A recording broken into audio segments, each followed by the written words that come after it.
Assalamualaikum warahmatullahi wabarakatuh. Perkenalkan, saya Yanti Denisari, guru sejarah SMA Negeri 3 Kayu Agung. Saat ini tercatat sebagai mahasiswa PPG dalam jabatan kategori 1 gelombang kedua di Universitas Sriwijaya. Hari ini, Senin 12 Juni 2023, akan melaksanakan praktik pembelajaran dalam rangka penilaian kinerja UPI di unit kerja, yaitu di SMA Negeri 3 Kayu Agung Kabupaten Ogan Komering Ilir. Assalamualaikum warahmatullahi wabarakatuh. Waalaikumsalam warahmatullahi wabarakatuh. Selamat pagi anak-anak semuanya. Pagi luar biasa. Baik, untuk pada pagi hari ini mungkin ada baiknya untuk sebelum memulai pembelajaran kita berdoa dulu. Silahkan ketua kelas pimpin doanya dulu, nak. Sebelum melaksanakan pelajaran pada pagi hari ini, marilah kita berdoa untuk agama kepercayaan masing-masing. Doa mulai.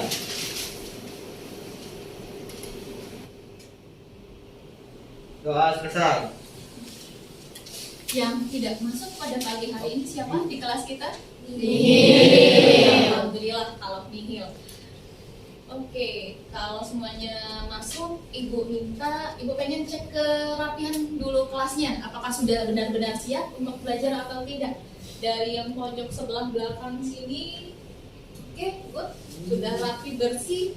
Ini tolong Nadia, air minumnya disimpan dulu. Kita kondisikan untuk belajar. Fokus hari ini. Oke, yang sebelah sini sudah rapi ya kelasnya. Oke, ruang mejanya sudah baik. Baik, untuk pembelajaran pada pagi hari ini, apakah semuanya sudah sarapan kah?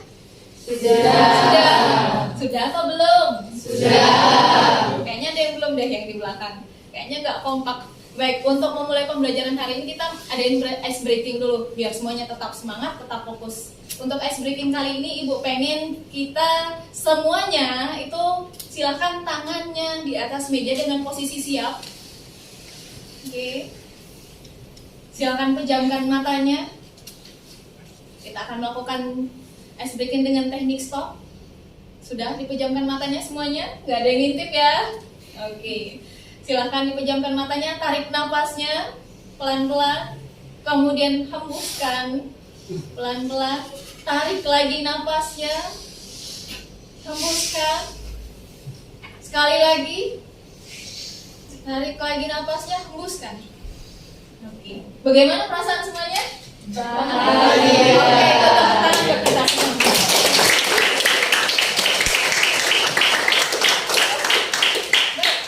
Beberapa materi, tapi sebelum itu Ibu punya tayangan di sini, bisa dilihat di sini. Silahkan amati gambar berikut ini. Lihat gambar apa di depan? Gambar apa?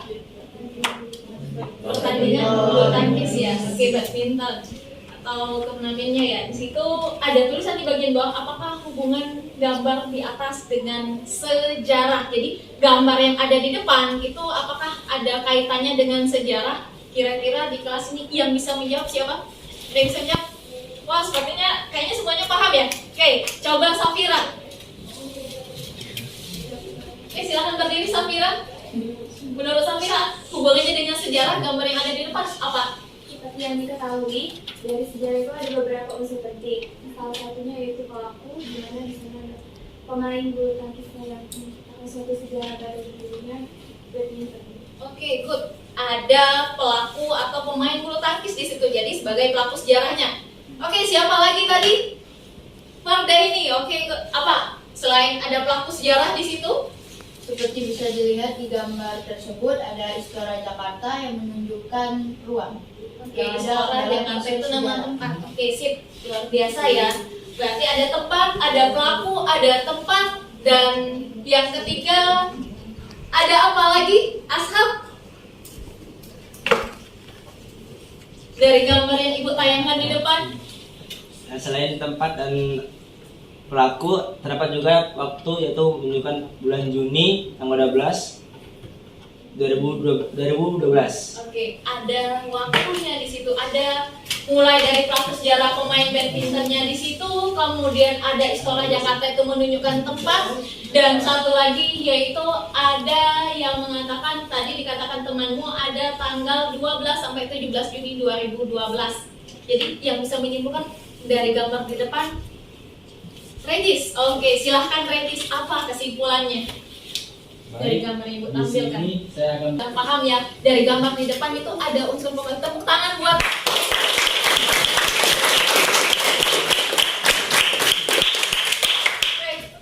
tadi sudah Ibu tayangkan bagaimana gambar yang ada di depan itu mengaitkan ada 3 unsur pokok sejarah, di mana ketiga unsur pokok tersebut yang akan kita bahas hari ini yaitu adalah konsep berpikir sejarah. Jadi sudah ada manusia, ada ruang, ada waktu, maka akan kita kaitkan bagaimana cara konsep berpikir di dalam sebuah peristiwa sejarah ketiga unsur tersebut. Dan hari ini akan kita laksanakan juga yaitu ada mencakup 3 tujuan pembelajaran yang akan kita laksanakan. Jadi ada konsep berpikir sejarah, silahkan dibaca arti tujuan pembelajaran kita hari ini. Pengertian konsep berpikir diakronik dan sinkronik dalam karya sejarah. Yang kedua, menganalisis perbedaan konsep berpikir diakronik dan sinkronik. Dan yang ketiga, mempresentasikan hasil diskusi cara berpikir diakronik dan sinkronik dalam bentuk tulisan. Jadi ada 3 tujuan pembelajaran yang harus kita kuasai di dalam pembelajaran kali ini, yaitu mulai dari menjelaskan pengertian konsep berpikir sinkronik dan diakronik, kemudian kalian akan menganalisis perbedaan antara konsep berpikir sinkronik dan diakronik, dan terakhir kalian akan melakukan presentasi hasil diskusi kalian mengenai cara berpikir baik itu sinkronik maupun diakronik di dalam sebuah peristiwa sejarah. Jadi ada 3 tujuan pembelajaran akan kita laksanakan. Dan hari ini juga kita akan melaksanakan juga tujuan pembelajaran itu akan kita lanjutkan dengan kegiatan mungkin pembelajaran hari ini. Strategi yang akan kita gunakan yang pertama itu kita akan menggunakan model problem based learning. Jadi nanti akan Ibu bagi beberapa kelompok karena jumlahnya ada 30, nanti kita akan bagi menjadi 5 kelompok. Dalam satu kelompok jumlahnya 6 nanti secara random ya.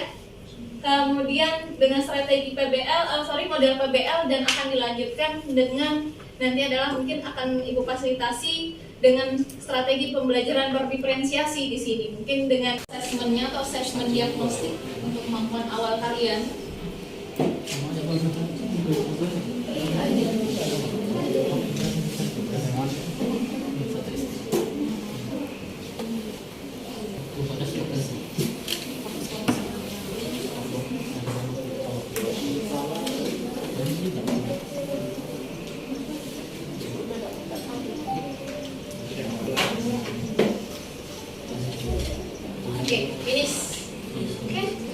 Sudah, silakan semuanya handphonenya diletakkan. Kembali lagi kita ke fokus ke depan. Lanjutkan dengan kegiatan mungkin pembelajaran hari ini. Strategi yang akan kita gunakan yang pertama itu kita akan menggunakan model problem based learning. Jadi nanti akan Ibu bagi beberapa kelompok karena jumlahnya ada 30. Nanti kita akan bagi menjadi 5 kelompok. Dalam satu kelompok jumlahnya 6 nanti secara random ya. Kemudian dengan strategi model PBL, dan akan dilanjutkan dengan nanti adalah mungkin akan Ibu fasilitasi dengan strategi pembelajaran berdiferensiasi di sini. Mungkin dengan minat yang Ibu lihat dari hasil pre-assessment di awal tadi sesuai dengan kemampuan kalian ya. Baik, untuk hari ini silahkan bagi dulu kelompoknya. Hari ini tadi kita sudah bagi kelompok, dan sekarang di sini Ibu punya tayangan video, dan video ini silahkan kalian simak dulu sebelum kita ke orientasi masalah yang nanti akan Ibu bagikan LKPD-nya. Untuk itu silahkan simak dulu video yang Ibu tampilkan di layar yang ada di depan. Atau melintasi waktu contoh, yaitu adalah peristiwa Perang Diponegoro dari tahun 1825 sampai 1830. Selanjutnya ada konsep berpikir sinkronik. Secara etimologis, sinkronik diartikan dalam bahasa Yunani yaitu adalah sin artinya dengan, kronos artinya waktu, yang artinya bahwa peristiwa sejarah dalam konsep berpikir ini dikatakan bahwa konsep berpikir yang menggunakan peristiwa yang terjadi dengan waktu yang terbatas. Seperti itu. Contohnya yaitu adalah kehidupan ekonomi pada masa pendudukan Jepang, atau contoh lainnya bisa kita contohkan yaitu adalah.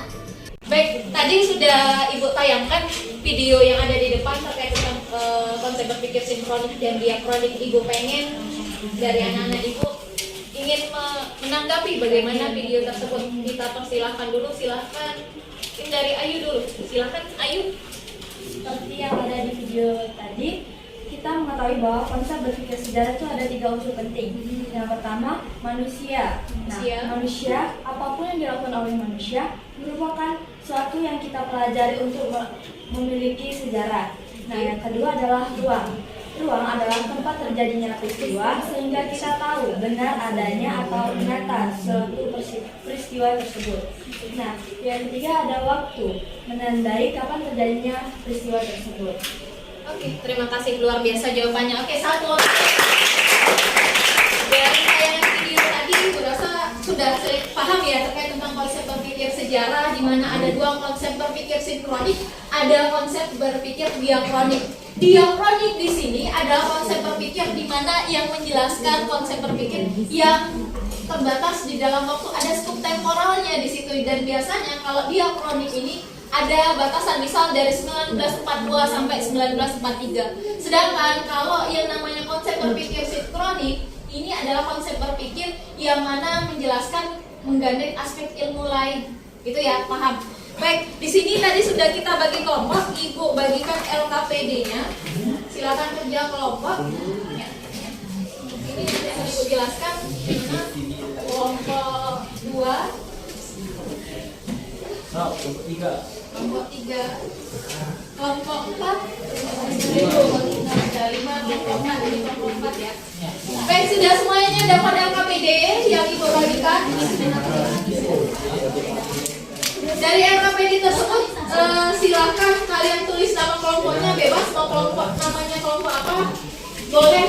Ini ada nama anggota kelompoknya, dan perlu diingat di situ ada tanggal. Ibu bacakan petunjuknya sebentar. Di situ ada nama kelompok, tuliskan nama kelompoknya, anggota kelompoknya. Oke, ada tanggalnya di situ, ada di LKPD-nya. Halo. Tanggal berapa hari ini? Isikan di situ. 12 Juni 2023. Silakan dilengkapi di situ. Datanya silakan isi terlebih dahulu. Kalau sudah, untuk identitasnya silakan nanti di bagian pertanyaan itu ada 5 orientasi masalah. 5 orientasi masalah itu silakan kerjakan sesuai dengan kelompok masing-masing. Orientasi masalah 1 itu untuk kelompok 1, 2 untuk orientasi masalah nomor 2, begitu seterusnya. Bisa dipahami? Bisa. Ya, silakan ada teksnya di situ. Kemudian silakan ada 5 pertanyaan, silakan dijawab secara singkat, tepat, dan jelas. Waktunya mau berapa menit? 2. Kurang lebih 10 menit. 10 menit ya. Oke, 10 menit, dan Ibu minta perwakilannya 1 ke depan untuk menyampaikan hasil diskusinya dari sekarang. Oke, kelompok 1 bagaimana? Udah kesulitan sesuai orientasi. Kalau ini kelompok silakan kerjakan orientasi kelompok 2. Bagaimana kelompok 1? Ada masalah pekerjaannya? Bisa ketua kelompoknya siapa? Nabil yang akan maju presentasi ke depan siapa Nabil? Nabil juga. Yang lain jangan ketua disuruh aja nih mau. Coba suruh Cassandra ya. Iya, kelompok 1 nanti maju Cassandra presentasinya. Kelompok 2 yang maju siapa? Oh iya. Itu nama peristiwanya belum masukkan dan kapan kira-kira hitungan juga kita belum baca gampang kan? Oke, sip. Kelompok 3 bagaimana? 4 siapa yang maju? Kira-kira siapa? Kira sudah Safira yang maju untuk kira-kira untuk kelompok 4 ada masalah, ada kesulitan. Tidak ada. Oke. Kelompok 4 orientasi masanya tentang apa tadi? Tentang pemilu ya. Coba dicek lagi. Silakan dikerjakan ini.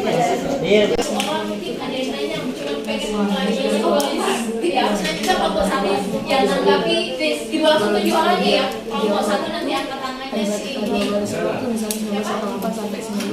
Aulia dan Masih kalau menanggapi oke, maksudnya beruang. Ditanggapi saja baca sebentar. Singkat, oke, yang ini kelompok ini atau kelompok ini siapa Ica atau Lady?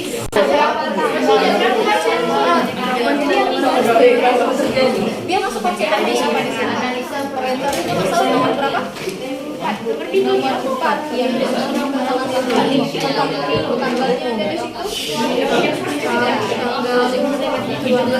ada di situ.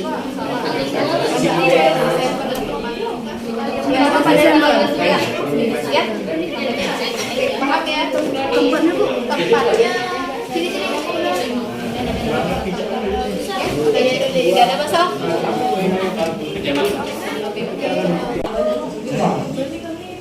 Ini tentang istilahnya itu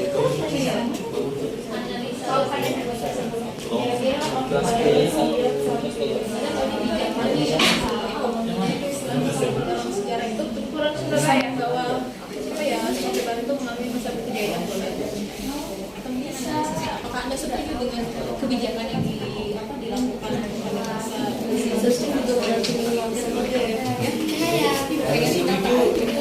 dengan kelompok 5 apakah sudah selesai semuanya?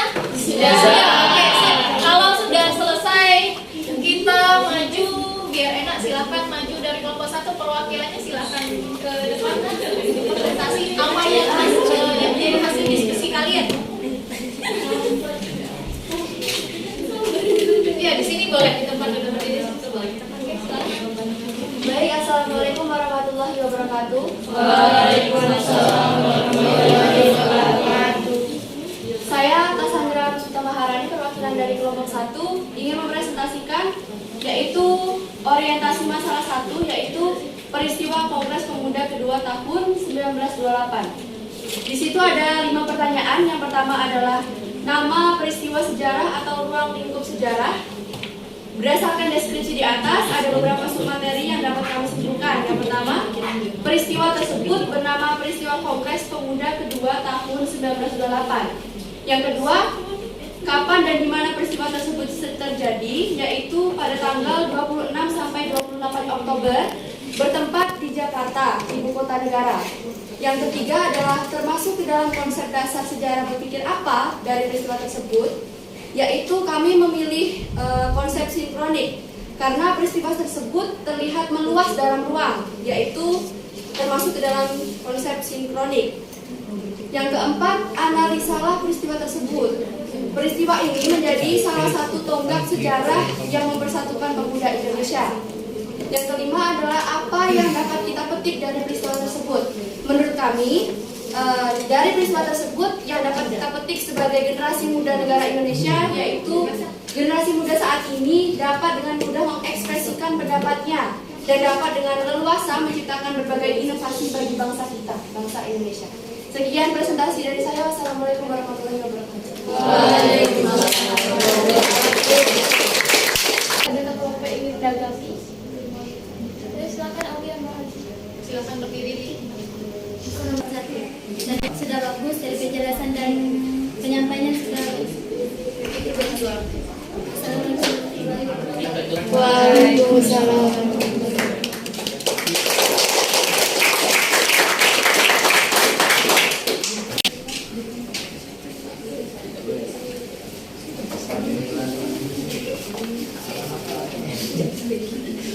Baik, bismillahirrahmanirrahim. Assalamualaikum warahmatullahi wabarakatuh. Waalaikumsalam warahmatullahi wabarakatuh. Di sini saya perwakilan dari kelompok 2 ingin mempresentasikan hasil kerja kelompok kami dan diskusi kami tentang orientasi masalah 2 berjudul Proklamasi Kemerdekaan Indonesia tanggal 17 Agustus 1945. Yaitu jangan pernah menyia-nyiakan kesempatan yang ada dan jangan pernah berputus asa. Baik, itu sekian dari saya akhiri. Wassalamualaikum warahmatullahi wabarakatuh. Baik, setelah presentasi dari kelompok 2, adakah kelompok yang ingin menanggapi? Ya. Silakan ekspresi. Perkenalkan, nama saya Ica Terahan dari kelompok 3. Tanggapan saya ialah kelompok 2 materinya sudah bagus dan ada yang ingin saya tanyakan. Apa tujuan dari proklamasi itu? Ya, sekian. Wassalamualaikum warahmatullahi wabarakatuh. Baik, kelompok 2 ada yang ingin menjawab?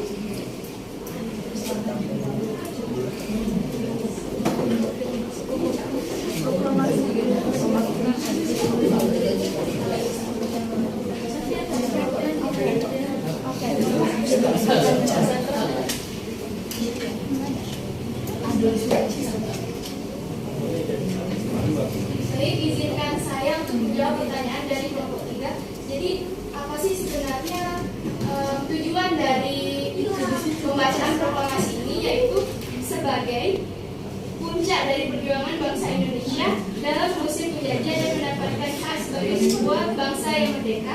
Jadi kelompok 2 sudah mempresentasikan hasil diskusinya. Sekarang tiba giliran kelompok 3 untuk mempresentasikan hasil diskusinya. Silakan untuk kelompok 3.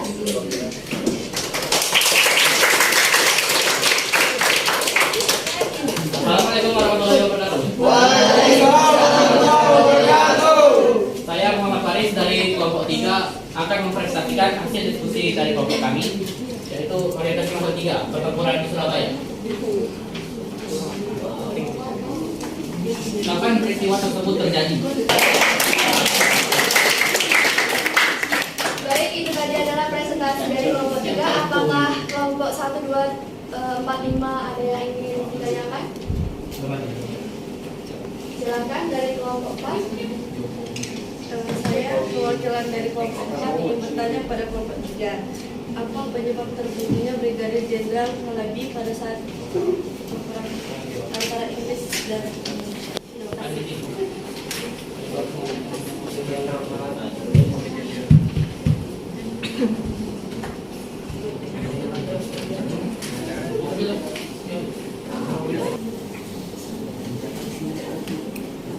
Oke, saya di sini akan menjawab pertanyaan dari kelompok 4, yaitu jawabannya adalah terbunuhnya Brigadir Jenderal Malabi atau pimpinan tentara Inggris untuk Jawa Timur setelah terjadinya gencatan senjata dan berbagai bentrokan yang terjadi pada saat itu. Sekian dan terima kasih.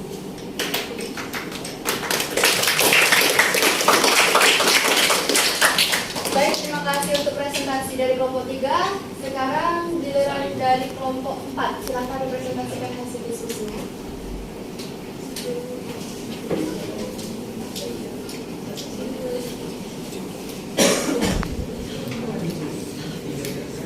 Assalamualaikum warahmatullahi wabarakatuh. Waalaikumsalam warahmatullahi wabarakatuh. Di sini saya perwakilan dari kelompok 4 akan menunjukkan hasil diskusi dari kelompok kami, yaitu 1. Nama peristiwa sejarah atau ruang lingkup. Hasil diskusi dari kelompok kami saya akhiri. Wassalamualaikum warahmatullahi wabarakatuh. Waalaikumsalam warahmatullahi wabarakatuh. Baik, terima kasih ke kelompok 4 yang telah mempresentasikan hasil diskusinya. Apakah ada kelompok lain yang ingin menanggapi atau bertanya? Silakan dari kelompok 3, ladies. Perkenalkan, nama saya Leli Sugarni dari kelompok 4 dan kelompok 3. Pertanyaan saya, tujuan pelaksanaan pemilu yang diadakan setelah 10 tahun. Apa tujuan pemilu? Apa tujuan pelaksanaan pemilu yang diadakan setelah 10 tahun merdeka?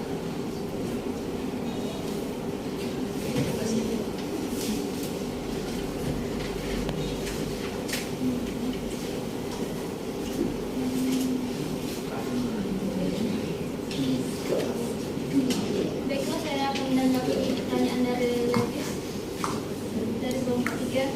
Agak gampang kan soalnya biar kedengaran kami di depan. Baiklah, saya akan menanggapi menanggapi pertanyaan dari Ladis dari kelompok 3.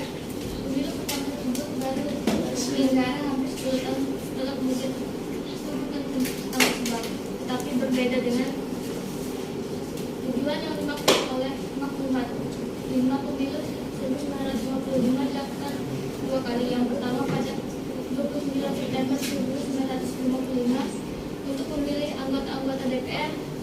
Yang kedua, tanggal 15 Desember 1955 untuk memilih anggota-anggota Dewan Perwakilan.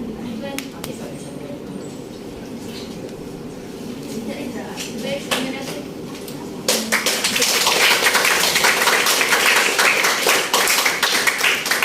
Baik, terima kasih kepada kelompok 4 atas tanggapan dan pertanyaannya. Sekarang bagian dari presentasi kelompok 5. Saya awali. Assalamualaikum warahmatullahi wabarakatuh. Waalaikumsalam warahmatullahi wabarakatuh. Perkenalkan, nama saya Raffi Aji Nur Hakim dari kelompok 5. Saya ingin mempresentasikan hasil kerja kelompok kami, yaitu orientasi masalah 5 yang berjudul Ekonomi Indonesia pada Masa Orde Baru. Di sini ada 5 pertanyaan. Nama peristiwa sejarah ruang lingkup sejarah, yaitu ekonomi Indonesia pada masa Orde Baru. Pertanyaan yang kedua, kapan dan di mana peristiwa tersebut terjadi? Pada tahun 1998 di Indonesia. Pertanyaan nomor 3, termasuk ke dalam konsep dasar sejarah berpikir apa dari peristiwa tersebut? Yaitu sinkron, karena peristiwa tersebut meluas dalam ruang dan terbatas dalam waktu. Pertanyaan keempat, analisislah peristiwa tersebut. Pada tahun 1998, Indonesia memiliki banyak hutang perusahaan dan jatuh tempo pada waktu yang sama. Akibatnya, nilai tukar rupiah terhadap dolar Amerika menurun, membuat harga barang meningkat pesat. Pertanyaan kelima, apa yang dapat kita petik dari peristiwa tersebut? Kita harus membuat agar nilai rupiah tidak menurun terhadap dolar Amerika dengan cara mengekspor barang-barang buatan Indonesia ke luar negeri. Sekian, terima kasih.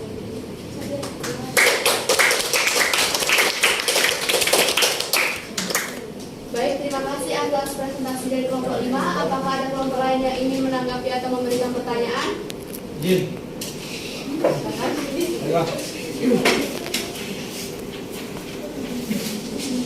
Saya ingin bertanya pada kelompok 5, pendapat kalian mengenai apa saja perubahan yang signifikan yang terjadi di Indonesia pasca terjadinya kejadian runtuhnya Orde Baru.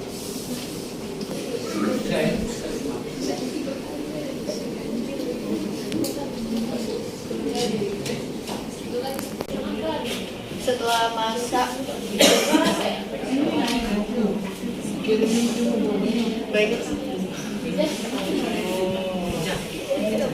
Baiklah, saya akan menjawab pertanyaan dari kelompok 3. Setelah masa Orde Baru terjadinya krisis moneter dan implementasi besar-besaran. Baiklah, apakah sudah jelas? Terima kasih.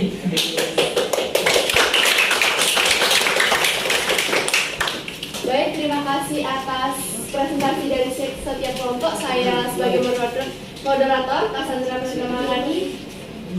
Sekian, terima kasih. Wassalamualaikum warahmatullahi wabarakatuh. Waalaikumsalam warahmatullahi wabarakatuh. Oke.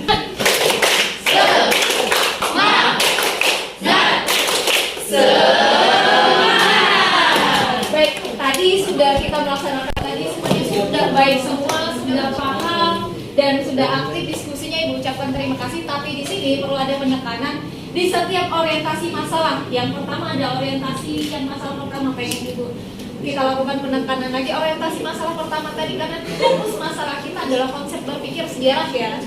Kalau orientasi masalah pertama itu termasuk konsep berpikir apa? Coba kita lihat ada masalah apa yang di yang pertama, Kongres Pemuda kedua. Konsep berpikir apa kelompok 1? Sinkronik. Oke, good ya, masuk ke konsep berpikir sinkronik. Kalau orientasi masalah yang kedua yaitu adalah proklamasi kemerdekaan. Masuk ke konsep berpikir apa? Sama, sinkronik. Alasannya kenapa dengan sinkronik? Kenapa dinamakan sinkronik? Peristiwa tersebut luas secara virtual. Iya, karena semuanya baik 1 dengan 2 itu meluas dengan ruang, dalam ruang ya. Kalau yang ketiga, pertempuran di Surabaya, konsep berpikir apa? Sinkronik. Alasannya? Apakah sama? Kenapa kalian memutuskan bahwa itu adalah konsep berpikir sinkronik? Karena meluas dalam ruang dan tidak Ingat, perlu diingat ya, kalau yang ketiga itu perlu kita perbaiki. Sinkronik itu adalah terbatas di dalam ruang, waktunya tidak melebar. Sedangkan kalau diakron itu waktunya berurutan. Nah, kalau kita lihat yang ketiga itu urutan masalahnya ada urutan tanggal di situ. Berarti dia masuk ke dalam konsep berpikir diakronik. Itu perlu dipahami. Yang keempat, orientasi masalah yang keempat, konsep berpikir sinkronik atau diakronik? Diakronik. Oke, good. Ada urutannya. Oke. Terakhir, kelompok 5, orientasi masalah kelima. Sinkronik atau diakronik? Ayo, satu suara. Sinkronik. Oke, good. Jadi ada dua konsep. Jadi kelima materi orientasi masalah di dalam LKPD itu ada 2 konsep berpikir diakronik, ada 3 konsep berpikir sinkronik. Yang perlu dilakukan penekanan kalau diakronik itu adalah konsep berpikir yang menekan di dalam waktu, yang memanjang di dalam waktu, urutan waktunya itu kronologis, berurutan. Sedangkan sinkronik itu hanya membahas satu waktu, misal periodenya 1945. Kejadiannya di 17 Agustus 1945, tetapi aspek ilmu lain yang dibahas itulah sinkronik. Bisa dipahami semuanya? Bisa. Ya. Baik, untuk pembelajaran hari ini Ibu pengen kita melaksanakan dulu yang namanya kesimpulan dulu. Nanti baru kita ini. Coba ada yang bisa menyimpulkan pembelajaran hari ini? Siapa? Ayu. Oke, silakan Ayu. Nah, kesimpulannya adalah konsep waktu dalam sejarah terbagi menjadi 3, yaitu kesatuan kelangsungan waktu, past, present, and future. Nah, konsep berpikir diakronik itu secara etimologi, diakronik itu dibagi menjadi 2. Dia itu melampaui dan kronos waktu, yang artinya konsep berpikir diakronik meluas pada waktu dan terbatas pada ruang. Nah, yang kedua adalah konsep berpikir sinkronik dibagi menjadi 2, sin dan kronos. Sin artinya dengan dan kronos artinya dan waktu, yang artinya meluas pada ruang dan terbatas pada waktu. Terima kasih, kasih plus buat Ayu duluan. Kita sudah menyimpulkan dan hari ini Ibu pengen semuanya biar paham, kita akan melakukan yang namanya podcast tes di akhir setelah kita melaksanakan kegiatan pembelajaran hari ini. Silakan gunakan handphone kalian, kita menggunakan aplikasi Quizzes. Tadi sebelumnya kita melakukan pre-assessment dan hari ini kita akan melaksanakan yang namanya assessment berikutnya. Itu adalah sebagai tes akhir. Silakan, sudah ini akan Ibu tampilkan pertanyaannya, silakan dikerjakan. Sebelumnya akan Ibu tampilkan dulu linknya. Nah, kodenya adalah 222 ya, 759. Silakan join ke Quizzesnya. Quizzes 222-759. Semuanya silakan masuk karena ini adalah penilaian akhir. Ibu pengen tahu sejauh mana, apakah semuanya sudah paham atau mungkin hanya Ayu Dwi saja yang paham dengan penjelasan kita pembelajaran kegiatan pembelajaran hari ini ya. Dan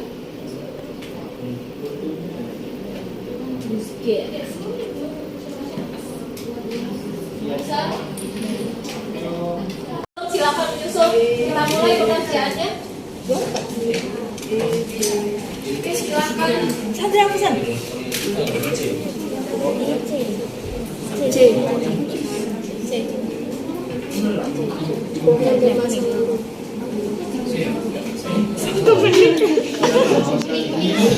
Waktu yang panjang.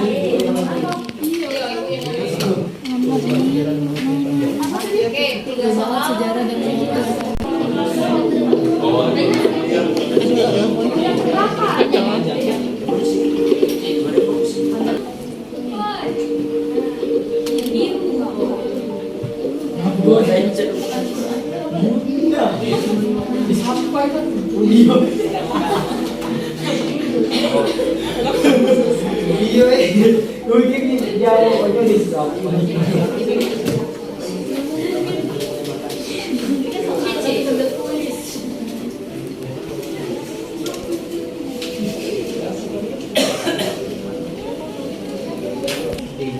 Di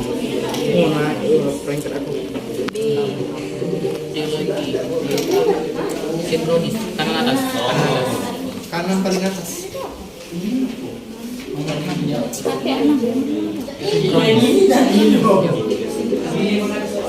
Yang salah punya Om. Kasualitas. Ruang waktu.